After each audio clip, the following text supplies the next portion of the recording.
Federal.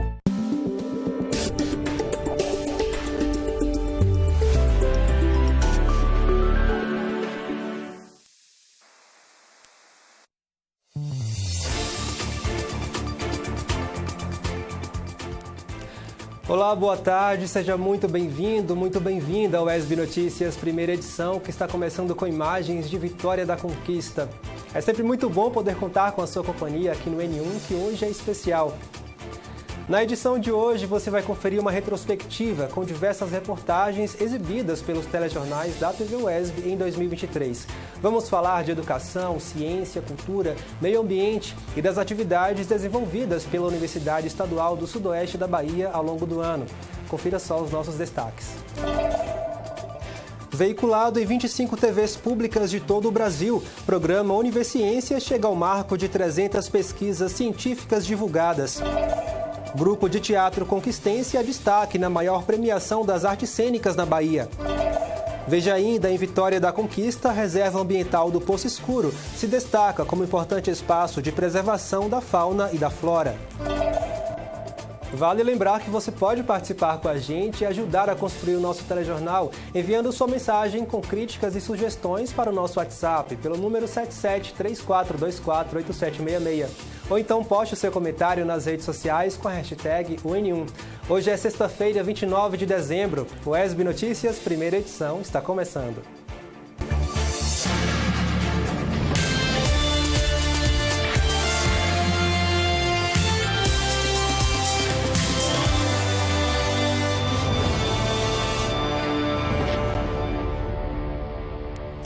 Em 2023, o Conselho Superior de Ensino, Pesquisa e Extensão da UESB, o CONCEP, renovou por mais 15 anos as políticas de ações afirmativas da instituição.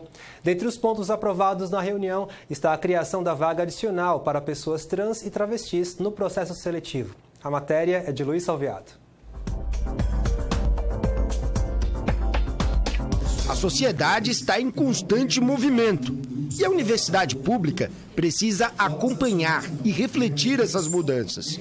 Foi assim em 2009, quando a UESB passou a oferecer no vestibular da instituição vagas para PCDs, indígenas e quilombolas. A gente pode fazer uma avaliação territorial, mas pode pensar também a UESB integrada junto a outras 9 universidades públicas da Bahia que têm cotas para quilombolas. Então, a UESB também segue esse caminho de pensar a presença quilombola como sendo uma das maiores, segundo o IBGE, de 2023 no Brasil, aqui na Bahia, Vitória da Conquista como sendo um dos municípios, dos 10 municípios com maior população quilombola.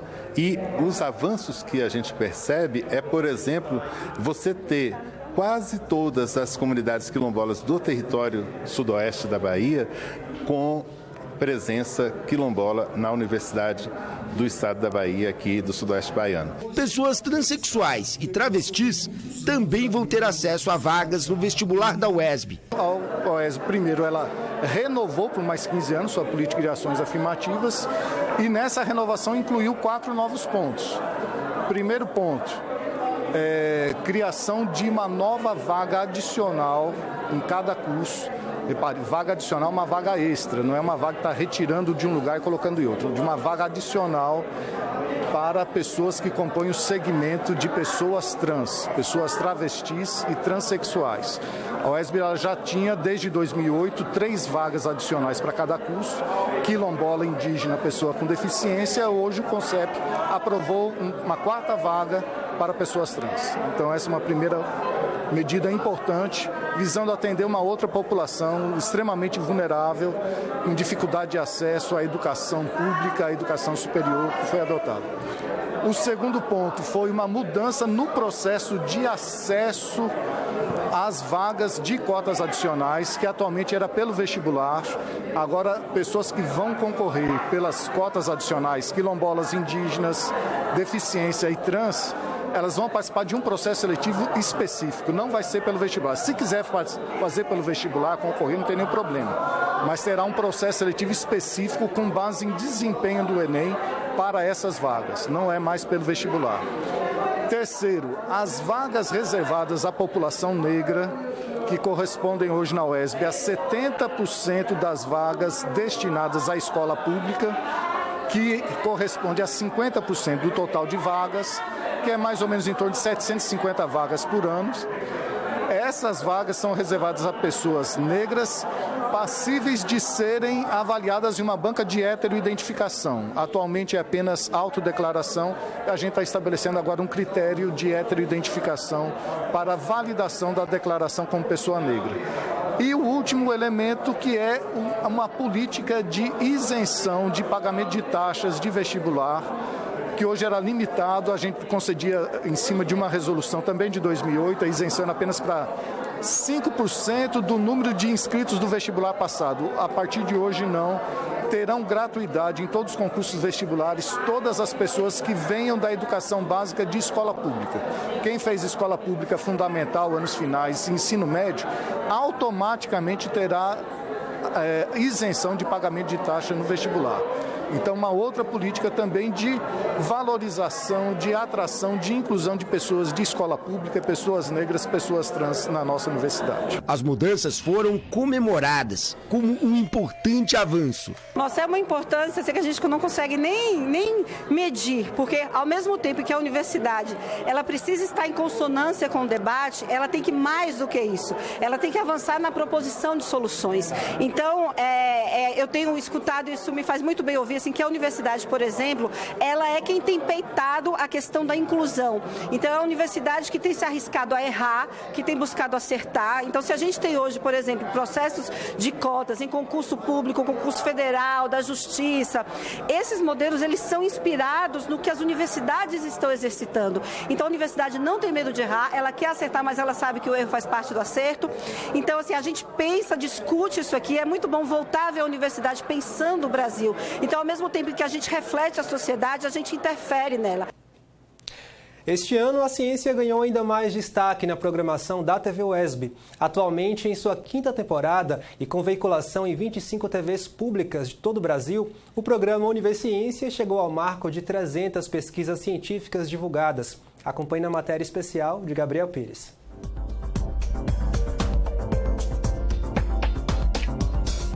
Tailine se formou como dentista na UESB Campus de Jequié neste ano. Toda sua trajetória na universidade foi marcada pelo contato com a pesquisa. Na última delas, ela estudou o potencial de plantas medicinais contra fungos orais.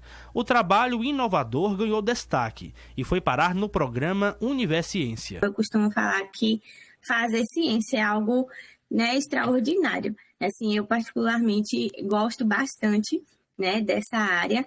E acho muito interessante o trabalho do Univerciência justamente porque traz essa divulgação, que é interessante tanto para o meio profissional, para a saúde, para a própria população, Então, é sempre bem legal ver um trabalho nosso, que iniciou aqui na universidade poder ganhar aí o mundo afora, poder ser divulgado, conhecido pelas pessoas, conhecido por outros pesquisadores e estimular, tanto profissionais quanto até outros alunos a adentrar mais nesse meio da pesquisa e a conhecer e experienciar também para poder fazer ciência. O Univerciência foi criado em 2020 aqui na TV UESB. Desde então, o programa se expandiu e hoje conta com a parceria com 50 instituições públicas de ensino superior do Nordeste. A cada semana, o conteúdo é divulgado em 25 TVs públicas de todo o país e também pela internet. A gente da UFC viu no Univerciência uma oportunidade de aumentar a visibilidade do que é feito aqui na universidade. Por isso que desde o começo a gente se empenha, prioriza a participação na Univerciência, porque a gente compreende que é realmente um canal importante para divulgar o que é feito, também como um canal de transparência, para a população saber o que é que, para além da popularização da ciência, para a população saber o que é feito, assim, com o dinheiro que é investido na universidade. Outra universidade que contribui com a produção do primeiro programa brasileiro de TV aberta e internet com foco na promoção, popularização e difusão da ciência é a Universidade Federal do Rio Grande do Norte. As universidades públicas do Nordeste elas têm muito potencial e essa rede de colaboração em busca de um bem comum, que é a popularização da ciência, ela serve também para mostrar essa força das nossas instituições. Nós temos pesquisas incríveis, de extrema qualidade, né, de muita relevância, que tem impacto na ciência mundial, inclusive, no nosso dia a dia, na sociedade como um todo. E a nossa sociedade ela precisa e merece ter acesso a esse conhecimento. Então, por isso que eu acho que é extremamente necessária essa parceria das instituições públicas do Nordeste na divulgação e popularização da ciência. Em 4 anos de exibição, a Universiência já colocou no ar mais de 70 programas, estimulando a ciência, a tecnologia, a inovação e o desenvolvimento sustentável. E, principalmente, valorizando a cultura e o saber do povo nordestino. Mais de 300 pesquisas científicas já foram divulgadas para a sociedade brasileira. O Universiência é um programa nascido aqui na universidade, construído num espírito colaborativo. Primeiro, um espírito colaborativo entre instituições científicas, entre instituições universitárias do Nordeste, no sentido de estabelecerem essa troca, essa parceria, né, de conhecimentos, de produção de material de divulgação científica.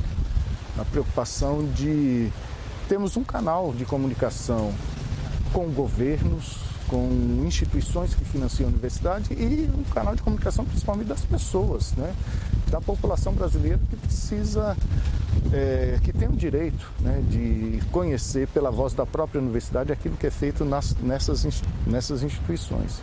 O conteúdo pode ser assistido em TVs de 12 estados brasileiros e também pela internet, além do Canal Saúde e Canal Futura. Mais de 100 milhões de pessoas já tiveram acesso aos trabalhos inovadores construídos nas universidades nordestinas. E a partir do Universiência, novas parcerias estão sendo firmadas. Após a exibição do seu trabalho, Tailine viu portas se abrirem para que ela possa aprofundar a sua pesquisa. Eu já tive, né, posteriormente, outros pedidos de entrevistas, né, para poder estar falando mais sobre a pesquisa, né, e também até essa possibilidade de parcerias para estar continuando a desenvolver o trabalho, né. Então, eu espero que dê tudo certo, inclusive, porque a intenção é continuar mesmo essa pesquisa agora a nível de mestrado, né, para que a gente obtenha o objetivo final mesmo desse trabalho.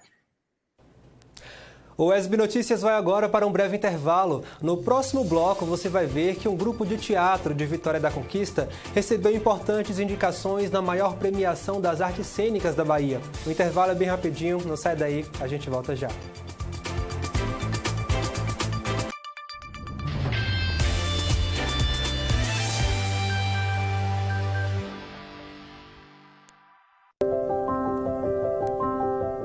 Eu não posso mais entrar nesse carrinho de bebê. E essas roupinhas já não cabem mais em mim. Eu não tenho mais tamanho para entrar nesse brinquedo. Para sentar aqui. Ou para entrar aqui. Mas eu ainda posso caber no seu coração. O amor não tem tamanho. Adote uma criança ou adolescente e transforme vidas. Uma campanha do Ministério Público do Estado da Bahia. Guardião da Cidadania. Incêndios florestais destroem muito mais do que você imagina. Destroem uma das maiores biodiversidades do planeta. Destroem a saúde e a economia de cidades e colocam em risco povos indígenas e comunidades tradicionais. E reduzem a cinzas o que não tem preço. Vidas. Amazônia sem incêndios. Vamos juntos proteger vidas. Ministério do Meio Ambiente e Mudança do Clima. Brasil. União e Reconstrução. Governo Federal.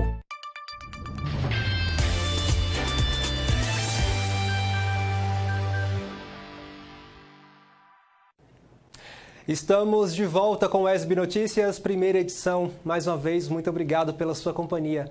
A cultura também foi destaque em nossos telejornais no ano de 2023.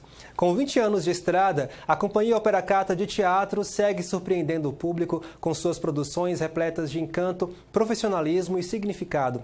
Neste ano, a peça Adelino, o mais recente espetáculo do grupo, concorreu a 5 categorias do Prêmio Braskem de Teatro, a mais importante premiação das artes cênicas do Estado. Acompanhe.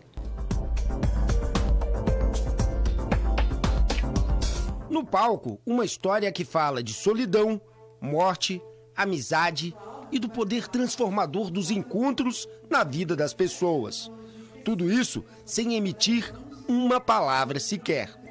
Adelino é um espetáculo mudo, inspirado na milenar tradição da palhaçaria e da comédia dell'arte. Esse modo de existir mesmo. O espetáculo fala sobre nosso modo de existir e transcender ao que está aí, né, que oprime, para a gente não morrer antes do tempo, né? Essa é o nosso recado. Acho que o Adelino ele é um manifesto de existência mesmo, sabe? Da nossa condição de ser artista e da nossa condição de indivíduo que está aberto para o afeto, sabe? Com o mundo, com o outro que busca isso. Porque se não for isso, a gente adoece, padece e vai antes do tempo. É uma homenagem à vida, né? E para um público infantil, né? Para um público infanto-juvenil, olha, de um tema tão espinhoso e que a gente tenta fazer isso caminhando, traçar dentro de experimentar isso de uma forma muito delicada, muito leve, muito bem-humorada, né? Através do teatro mudo, comédia dell'arte.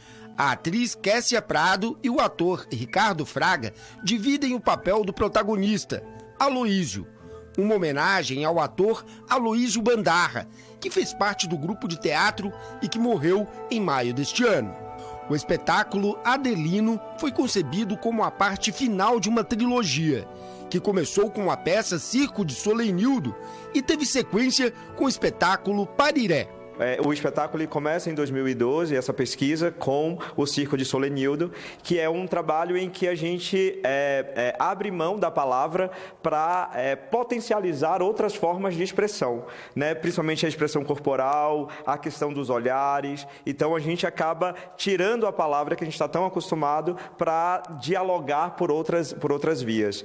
E aí o Circo de Solenildo ele foi indicado ao Prêmio Braskem na categoria de melhor espetáculo do interior.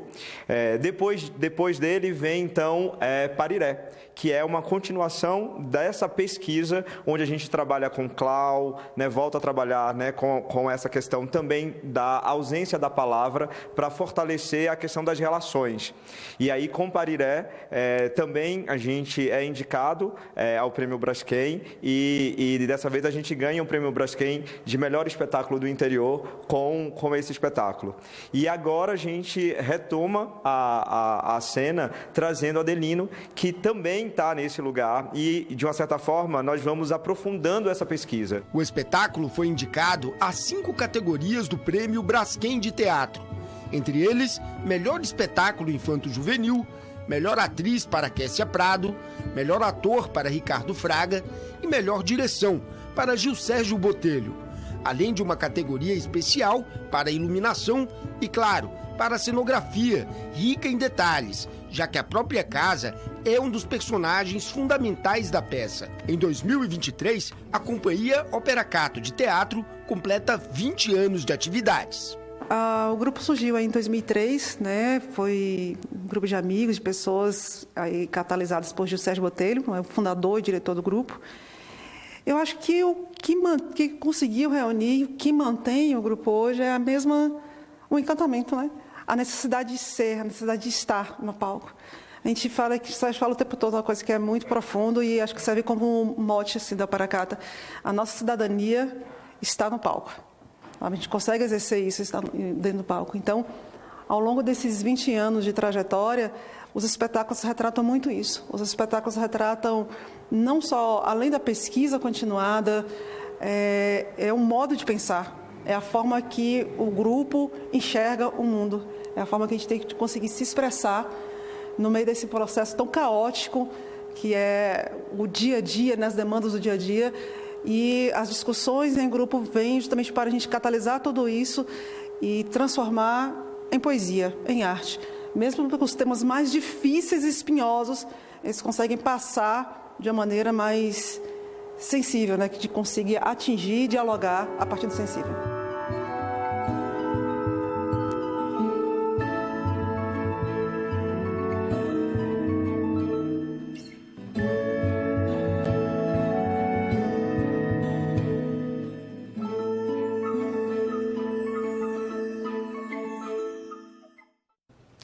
Eu sou muito fã do trabalho realizado pela Companhia Operacata, um trabalho de muita dedicação e amor ao teatro, sempre entregando ao seu público espetáculos inspiradores. E vale ressaltar que das 5 categorias pelas quais o Operacata recebeu indicações no Prêmio Braskem, saíram vencedoras em 2 delas. Melhor ator para Ricardo Fraga e uma categoria especial de cenografia e iluminação para Gil Sérgio Botelho. A gente parabeniza a toda a equipe. Vamos continuar falando de cultura. Você conhece agora um pouco da história do manto tupinambá, um importante símbolo cultural dos povos originários do Brasil. Confira.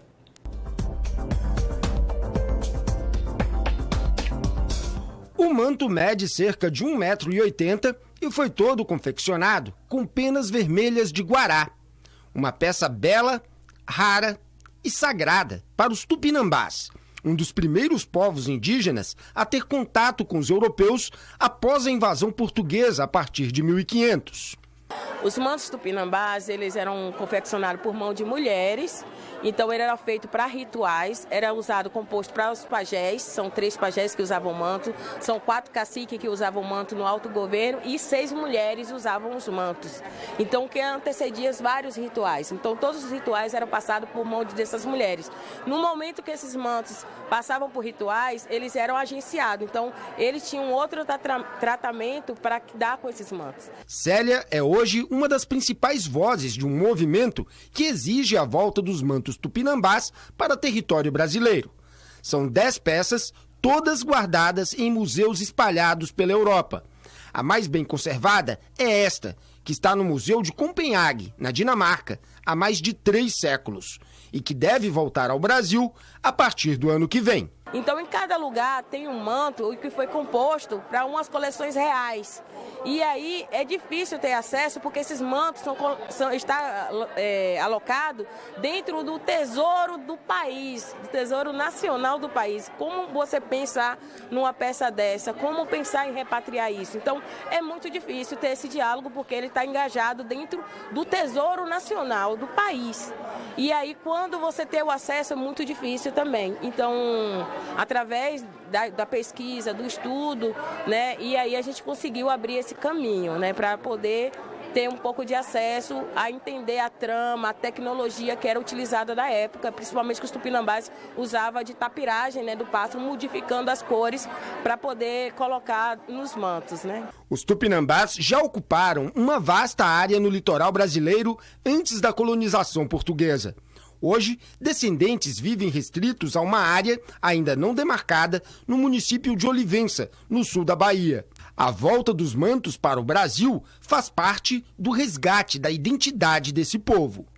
A gente está nesse lugar e fazendo esse levante do pertencimento, que a gente tem um território, a gente tem um lugar, a gente precisa manter os nossos rituais, os nossos sagrados, nossas crenças, nossa ideologia, nosso pensamento. Então, e isso parece que é uma ameaça ao outro. E a gente precisa desse território, a gente não tem uma fé sem um território e a gente precisa desse lugar. Então a gente acredita nisso e a gente tem essa chamada da terra sem males, plural e coletiva.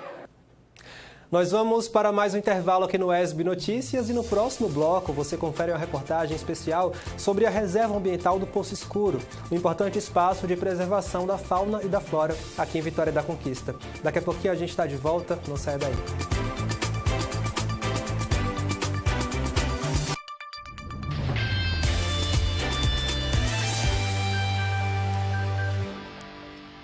Disse que não. Calma. Zelar pelos direitos da criança e do adolescente. Promover saúde de qualidade.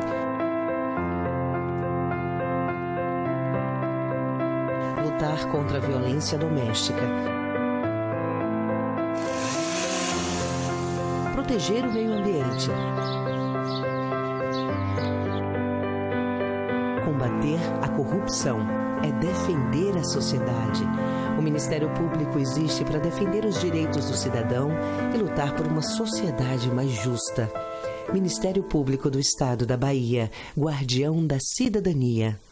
Música de qualidade, informação com responsabilidade, valorização da cultura regional. Sintonize a UESB FM em Jequié 106.1 e curta o melhor conteúdo 24 horas. UESB FM, informação, formação e conhecimento. Inventaram que eu estava vendendo água durante o temporal a R$ 93. Isso é uma mentira. Quando cheguei para abrir o meu mercadinho, já deparei com a multidão querendo o meu linchamento. Fiquei muito triste. Um negócio que eu criei com todo o sacrifício. Deixei de acompanhar os meus filhos. Tá difícil manter o meu negócio depois disso. Quem espalha fake news, espalha destruição. Brasil, União e Reconstrução, Governo Federal. Os casos de dengue, zika e chikungunya estão aumentando em todo o país. Mas quando aumentamos a prevenção, diminuímos o problema. Quando aumentamos a informação, diminuímos os focos. Quando aumentamos a atenção, diminuímos o risco de mortes. Em caso de febre, dor de cabeça, dores no corpo e nas articulações, coceira e manchas na pele, procure uma unidade básica de saúde. Quando aumentamos os cuidados, diminuímos os riscos. Brasil unido contra a dengue, zika e chikungunya. Ministério da Saúde, Brasil, União e Reconstrução, Governo Federal.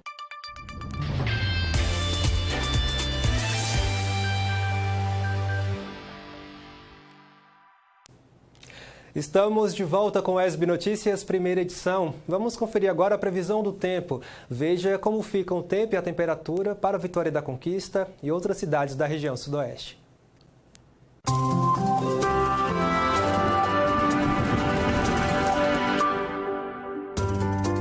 Hoje, em Vitória da Conquista, o dia é predominantemente ensolarado.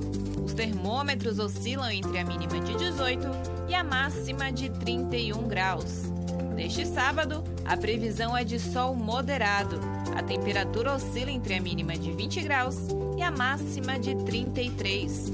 Já no domingo, o tempo segue aberto. Os termômetros registram a mínima de 20 graus e a máxima de 31. Agora vamos conferir como ficam o tempo e a temperatura para outras cidades da região. Em Jequié, o sol deve predominar nesta sexta-feira. Os termômetros variam entre 22 e 34 graus. Em Itapetinga, tempo aberto. As temperaturas variam com a mínima de 22 graus e a máxima de 34. Em Maracás, o tempo é ensolarado na maior parte do dia. Não há previsão de chuva.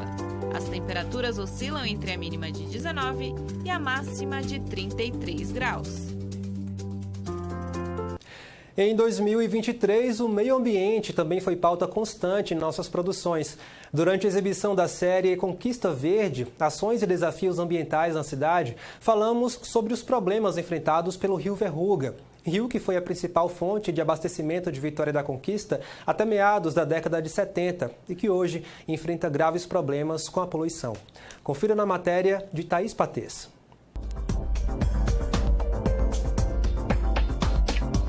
A história de Vitória da Conquista foi construída às margens de um rio que hoje está à margem da sociedade.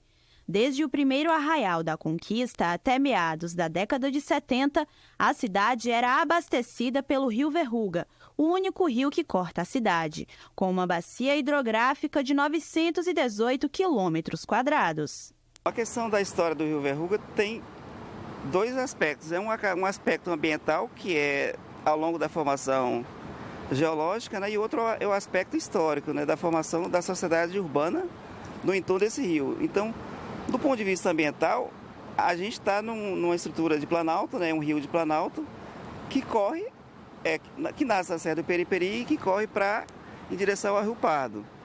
Do ponto de vista histórico, existe uma ocupação urbana, né? Desde o início da cidade de Vitória da Conquista, né? Desde o século 19, que a cidade ela consolida nessas margens do Rio Verruga, né, no entorno das margens do Rio Verruga, e de lá para cá a população sempre usou dessa água para abastecimento humano ou para despejo de esgoto ao longo do tempo, né?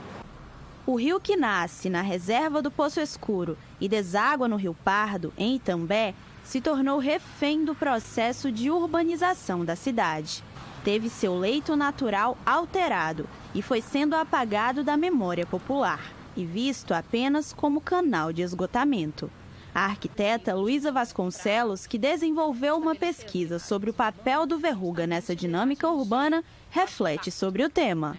O rio, ao longo do processo urbano, principalmente no século XX, ele foi apagado do convívio com a sociedade. Quanto mais invisibilizado ele se torna, pior é a relação com a poluição do rio, porque as pessoas entendem que simplesmente é um esgotamento, é um canal de esgotamento e que tudo se pode jogar nele, né? Não entendem que aquilo afeta todo o ecossistema, inclusive de drenagem da via. Nessa região mesmo que a gente está, era uma região de uma planície de inundação. Então, toda essa construção que temos é construção sobre solo inundável. Então, quando vem a época de chuvas, é uma região que sempre tem problemas com inundação. Todo esse processo resulta em inúmeros impactos ambientais. Em 2011, o Verruga foi considerado um dos rios mais poluídos do Brasil, segundo um estudo da Fundação SOS Mata Atlântica.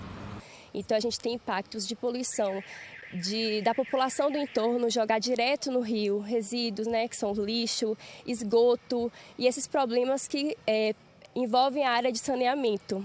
Junto a isso, a gente tem também impactos em relação às águas do rio, né, que elas diminuem o seu volume, então você percebe que tem mau cheiro, a água é pouca, você tem assoreamento das margens do rio, a falta de mata ciliar, que a gente já chama, né, são cílios do rio, então é o que vai evitar enchente, é o que vai absorver a água, é o que vai realizar depuração do rio, essa questão de filtração.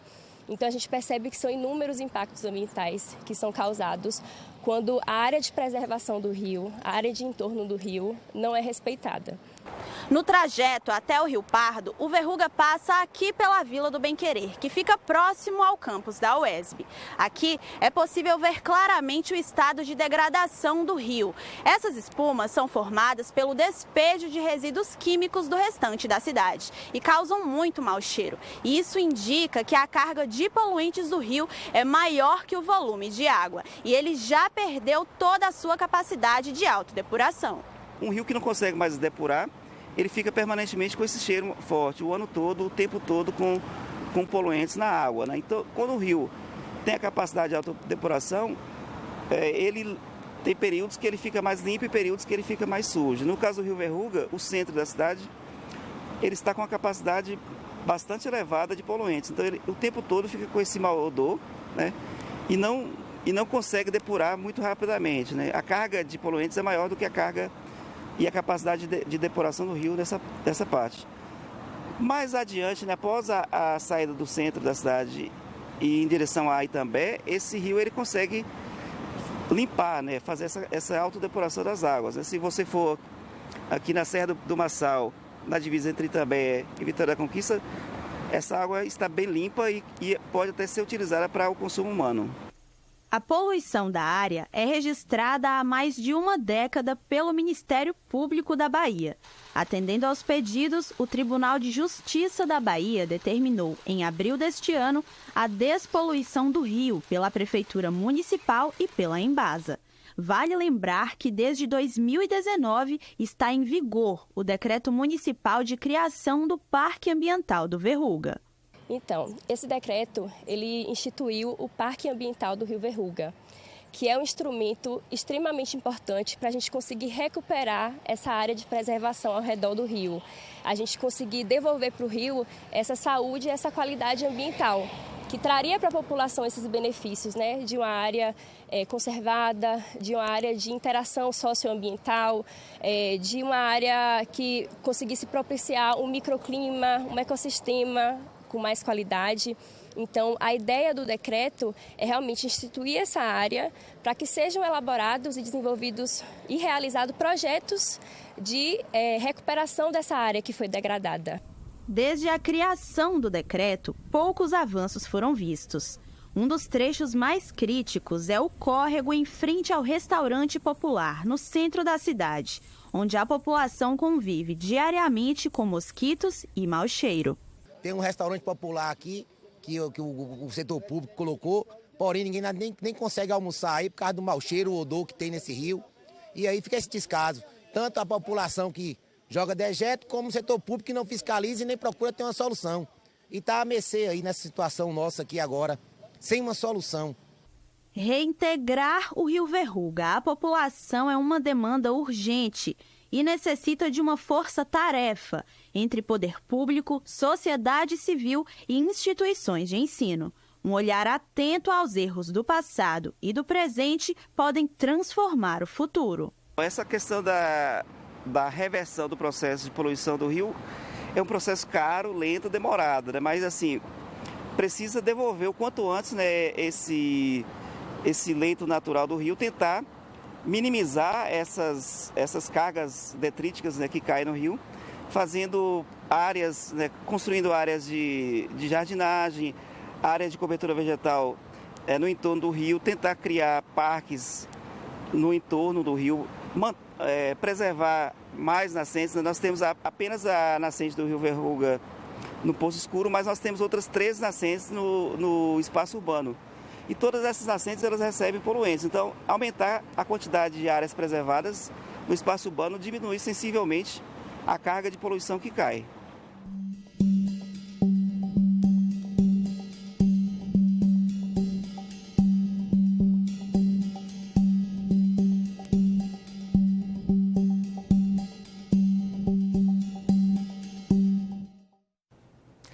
E aqui em Vitória da Conquista, a Reserva Florestal do Poço Escuro é uma área de mata verde que abriga uma grande variedade de fauna e flora. Além de despertar o interesse de pesquisadores, a reserva também é uma ótima opção de lazer para moradores e turistas. A reportagem é de Luiz Salviato. Bem no meio da cidade, cercado por asfalto e concreto, fica esse pedacinho de mata verde conhecido como Poço Escuro. Parte do Parque Municipal da Serra do Periperi, a área de preservação tem cerca de 17 hectares e uma imensa riqueza de fauna e flora. Esse parque aqui, ele é muito importante, né? É uma das unidades de conservação aqui de Vitória da Conquista. E ele é muito interessante porque ele tem resquícios ainda da Mata Atlântica. Que às vezes a gente tem a sensação de que Mata Atlântica é só no litoral da Bahia, mas a gente tem Mata Atlântica aqui, Vitória da Conquista está numa área de transição. Então aqui dentro a gente vai encontrar vegetação de Mata Atlântica, de Caatinga, de Mata de Cipó e também a fauna, né, desses biomas. É uma área de transição, então é uma diversidade muito grande aqui dentro. O Poço Escuro é também um importante marco histórico de Vitória da Conquista. É que foi às margens do Rio Verruga que os primeiros bandeirantes se estabeleceram ainda no século XVIII. Na reserva ficam as principais nascentes do rio, que por aqui ainda corre com águas límpidas. Um presente para os nossos olhos e um alívio para a nossa pele diante desse calorão que vem fazendo aqui em Vitória da Conquista. Nesse momento, por exemplo, os termômetros registram 29 graus. Isso lá fora, porque a sensação térmica aqui dentro, cercado por árvores, é de muito mais frescor.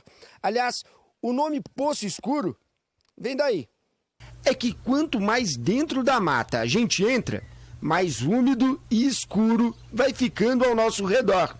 A gente não consegue ver, mas escondidas na floresta vivem muitas espécies de pássaros, além de macacos, cobras e pequenos roedores. E a flora é ainda mais exuberante. A reserva do Poço Escuro se constitui num local assim, extremamente importante, enquanto reserva biológica, por garantir, né, a ocorrência de espécies vegetais e animais também de importância ecológica, algumas delas inclusive ameaçadas de extinção. Então, do ponto de vista também de vegetação, né, de bioma, é um dos poucos biomas, praticamente o único remanescente de Mata Atlântica ocorrente aqui no município, dentro da área urbana.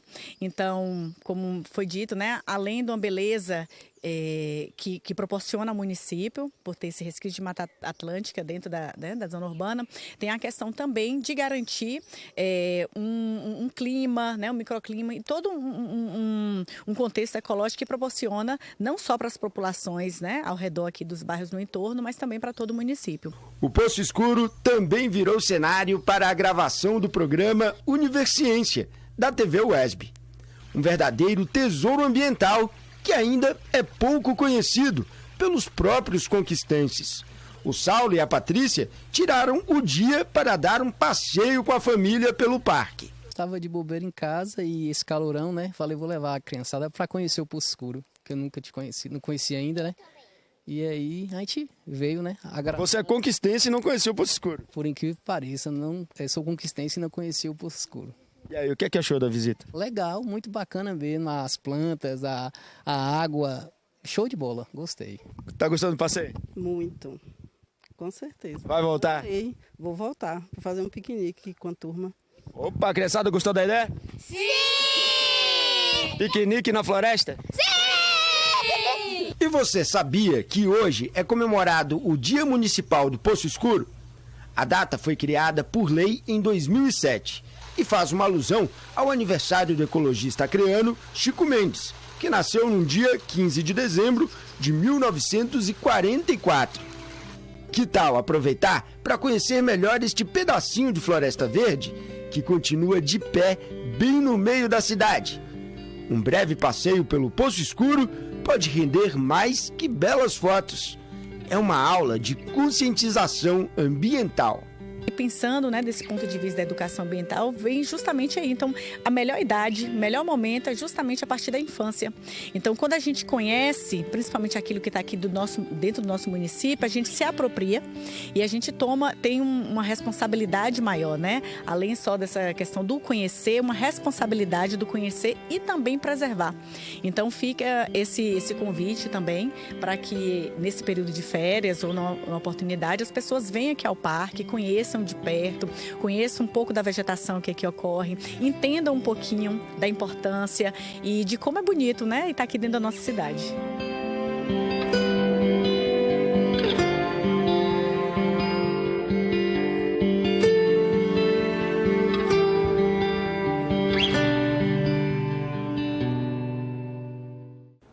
O ESB Notícias, primeira edição, fica por aqui. E você já sabe, para rever os nossos telejornais, acesse nosso canal no YouTube. Para entrar em contato com a nossa produção, envie sua mensagem para o WhatsApp pelo número 7734248766. Outras informações você confere no ESB Notícias, segunda edição, às 6h30 com Marcel de Souza. Muito obrigado pela sua companhia aqui nessa nossa edição especial e também durante todo o ano. A gente volta a se encontrar em 2024. Eu desejo que seja um ano de paz, repleto de amor, saúde e, sobretudo, empatia e respeito. Para você aí de casa, um abraço, se cuida e a gente volta a se encontrar na próxima terça-feira. A gente encerra a edição de hoje com imagens da Reserva Florestal do Poço Escuro. Até mais.